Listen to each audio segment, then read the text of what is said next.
हम लोग पिछले क्लास में एक्सरसाइज 1.2 का 1, 2, 3, 4 जितने भी क्वेश्चन थे उसको हम लोग क्या कर दिए थे, खत्म कर दिए थे। आज आपका क्लास में पढ़ना है 5 नंबर क्वेश्चन। 5 नंबर क्वेश्चन आपको देखिए क्या कह रहा है। कह रहा है कि जांच कीजिए कि क्या प्राकृत संख्या n के लिए संख्या 6 के पावर n अंक 0 पर समाप्त हो सकती है। मतलब देखिए 6 के पावर n, देखिए n के जगह पर सबसे पहले हम लोग क्या करेंगे, कोई छोटा छोटा प्राकृत संख्या लेंगे। ठीक है, पहले इसको समझिए पहले। ठीक है, देखिए मान लीजिए यहाँ पे 6 के पावर n दिया हुआ है, तो हम n के जगह पर n का वैल्यू 1 ले रहे हैं। हाँ, तो n के वैल्यू अगर हम 1 ले रहे हैं तो ये कितना हो जाएगा, 6 हो जाएगा। फिर अगर 6 के पावर 2 ले रहे हैं तो ये कितना हो जाएगा, 36 हो जाएगा। मतलब 6 का स्क्वायर मतलब 6 गुने 6 करेंगे तो 36 हो जाएगा। अगर 6 के पावर 3 ले रहे हैं तो 6 के पावर 3 यानी 6 गुने 6 करेंगे तो आपका 216 हो सकता होगा। ठीक है, इसी तरह से 6 के पावर 4 लेंगे यानी कोई डिजिट आएगा और उसका इकाई अंक 6 ही आएगा। यानी कोई भी आप संख्या ले ले, लास्ट में क्या आएगा, 6 आएगा। ठीक है, यानी कोई भी संख्या लेने पर आपका क्या हो रहा है, शून्य नहीं आ रहा है। क्या आ रहा है, शून्य नहीं आ रहा है। ठीक है, तो आखिर अब देखेंगे मान लेते हैं कोई संख्या जिसका इकाई अंक शून्य हो, है ना।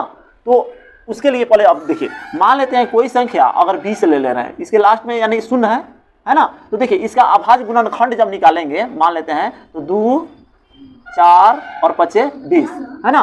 कोई संख्या अगर शून्य आया, है ना, तो इसका जब अभाज्य गुणनखंड किया गया तो उसमें क्या आपको मिला, 2 और 5 मिला। ठीक है, और भी कोई ले लीजिए, मान के चलिए यहाँ पे हम 40 ही ले रहे हैं। हाँ, तो 2, 4, 8 और ये फिर 5 से गुना करेंगे। हाँ, तो क्या हुआ आपका, इस सबको गुना करेंगे तो आपका 40 हो गया। हमारे 40 का आप गुणनखंड निकालेंगे तो इस तरह के फॉर्म में आया। यानी इस तरह भी क्या आया कि 2 है और 5 है ना। यानी कोई भी जो लास्ट मान लेते हैं, आप 100 ही ले लीजिए, जिसके लास्ट में क्या हो, शून्य है, उसका जब गुणनखंड जब तोड़ रहे हैं ना, अब इसका 100 का आप इसका गुणनखंड तोड़ कर देखिए तो इस तरह से मान के चलिए 50, फिर ये क्या हुआ 2 से आपका 25, फिर आप 5 और 5 ले लिए, है ना, 5 से लग गया। यानी 2, 2, 5 और 5। यानी कोई भी संख्या जब जिसके इकाई अंक लास्ट में शून्य हो, तो जब उसका हम फैक्टराइजेशन करते हैं, हाँ, तो क्या आता है, 2 और 5 ही आता है। क्या आता है, 2 और 5 ही आता है। तो कोई भी संख्या के इकाई अंक यानी शून्य होने के लिए आपका उसका फैक्टर क्या होना चाहिए, 2 और 5 होना चाहिए। क्या होना चाहिए, 2 और 5 होना चाहिए। जबकि यहाँ पे हम देख रहे हैं, हाँ, तो ये आपका कुछ फैक्टर मैंने आपका शून्य होने के लिए कुछ फैक्टर थे, नहीं क्या थे, कुछ फैक्टर थे कि कोई भी संख्या का इकाई अंक शून्य होगा तो उसमें हमेशा 2 और 5 अनिवार्य रूप से आएगा तो अभी जाकर उसका इकाई अंक शून्य होगा। तो देखिए ये तो आपका कुछ पहले फंडामेंटल चीज था जो समझने वाला था। अब इसको हम लोग क्या करेंगे, कुछ भाषा में इसको हम लोग नहीं लिखेंगे। ठीक है ना, तो यहाँ तक तो आप लोग फंडामेंटल देख लिए, अब कुछ भाषा हम लिखकर इसको समझा रहे हैं।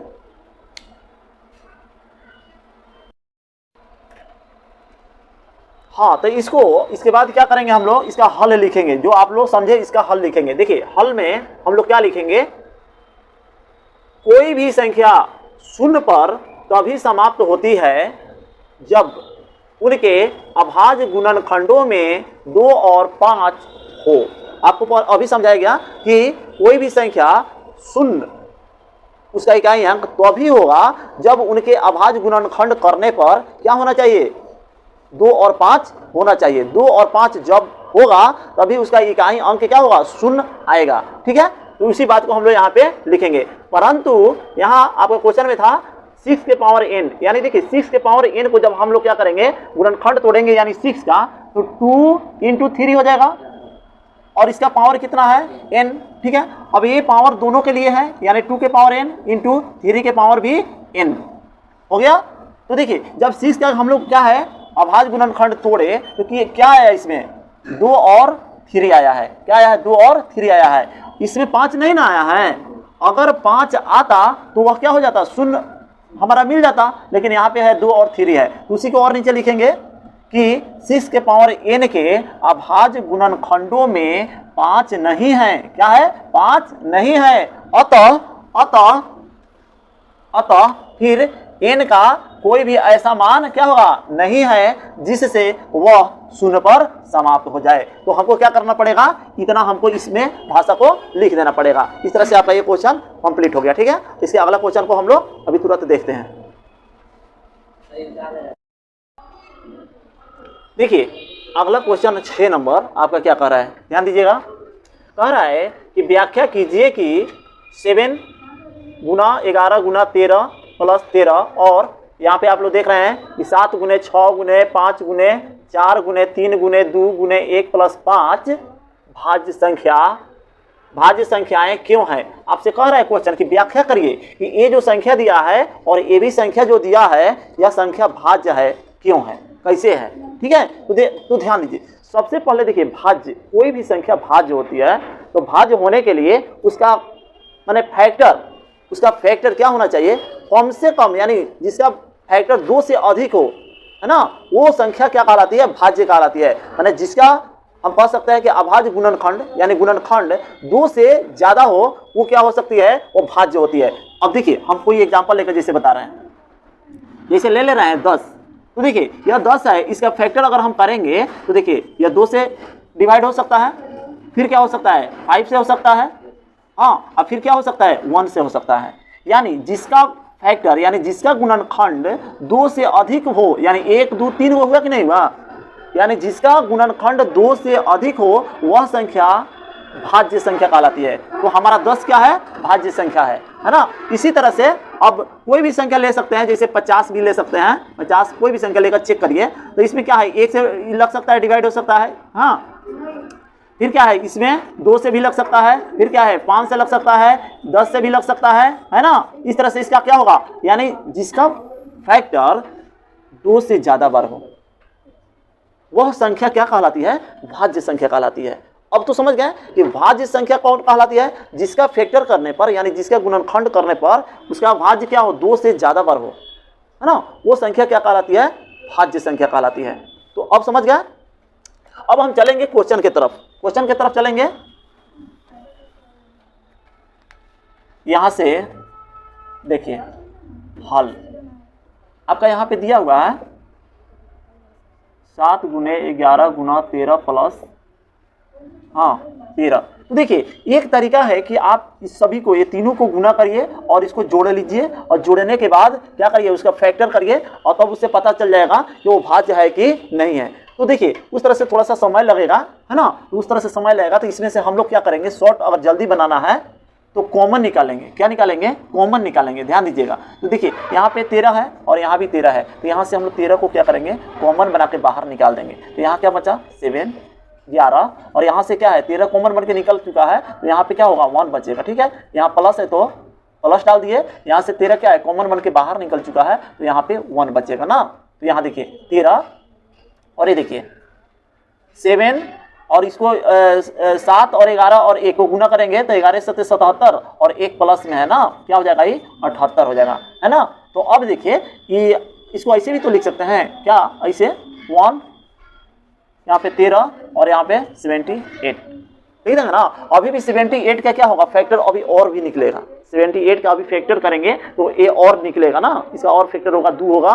तो इस तरह से अभी भी आपको दिखाई दे रहा है कि जो आपका संख्या दिया था यहाँ पे क्या है, इसको फैक्टर करने पर क्या है 2 से ज्यादा बार है, 1 2 3 गो है। तो आपको यही तो सिखाया गया है कि जिसकी फैक्टर 2 से अधिक हो वह क्या कहलाती है, भाज्य कहलाती है। हाँ, तो इसके नीचे हम लोग क्या लिख देंगे,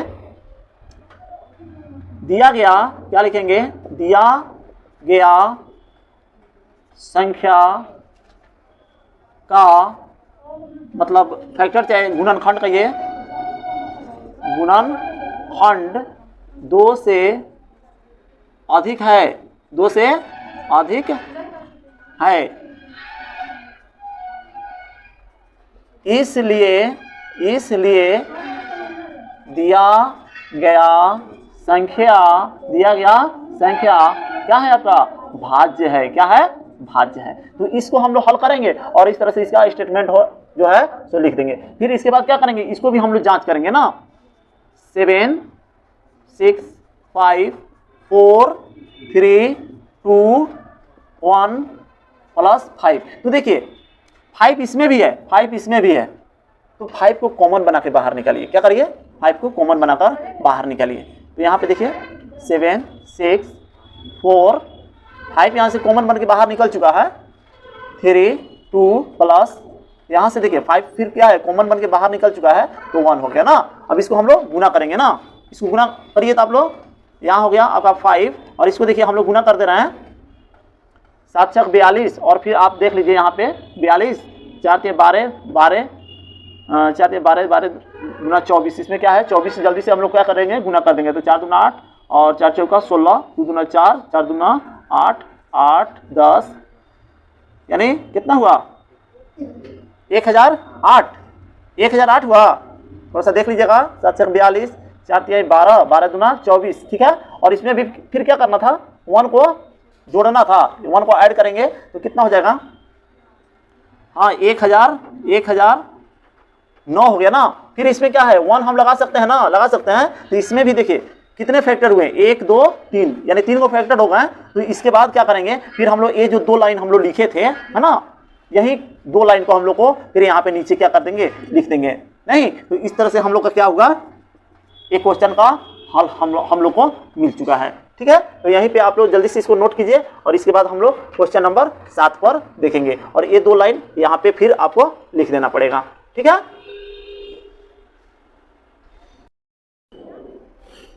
चलिए हम लोग आ गए हैं क्वेश्चन नंबर 7 पे, ठीक है। क्वेश्चन कह रहा है आपका, किसी खेल के मैदान के चारों ओर एक वृत्ताकार पथ है। इस मैदान का एक चक्कर लगाने में सोनिया को 18 मिनट लगते हैं, जबकि इसी मैदान का एक चक्कर लगाने में रवि को 12 मिनट समय लगते हैं। मान लीजिए वे दोनों एक ही स्थान और एक ही समय पर चलना प्रारंभ करके एक ही दिशा में चलते हैं, तो कितने समय बाद वे पुनः माने आरंभिक स्थान पर एक दूसरे से मिल जाएंगे। ये आपके क्वेश्चन है, आइए इसको समझिए। देखिए एक क्या है, एक खेल का मैदान है जो क्या है आपका वृत्ताकार है।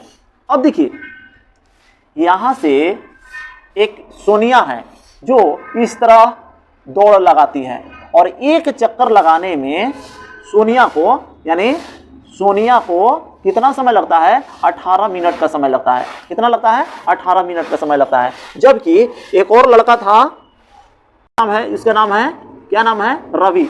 यहीं से अगर एक चक्कर वो अगर लगाए है ना, एक चक्कर लगाता है तो उसको कितना समय लगता है, 12 मिनट का समय लगता है।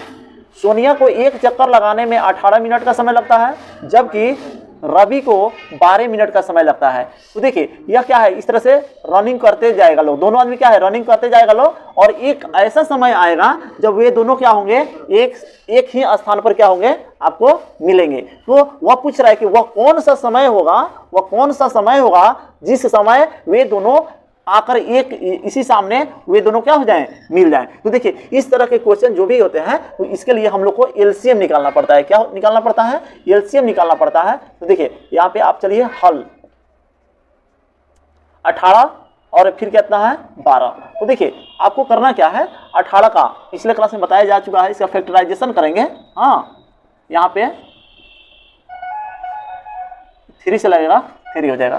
तो देखिए 2 × 3 × 3 लिख दिए। फिर क्या है, 12 का यहाँ पे फैक्टर करेंगे, 12 का फैक्टर कर लेंगे 6 3 ना, 2 2 3।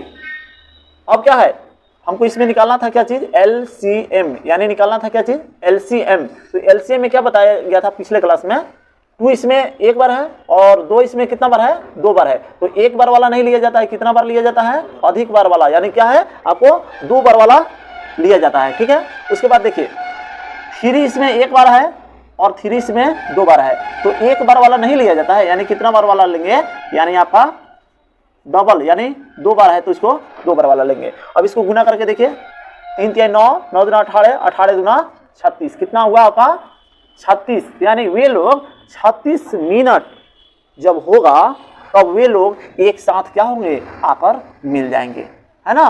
तो इस तरह से आपका प्रश्नावली 1.2 आज खत्म हो गया। अगले क्लास में, अगले वीडियो में आप लोग को प्रश्नावली 1.3 हम लोग लेकर आएंगे। हाँ तो प्यारे बच्चों, आपका क्लास समाप्त हो गया और वीडियो अच्छा लगे तो अपने दोस्तों के पास शेयर करें, लाइक करें और हमारे चैनल को सब्सक्राइब करें।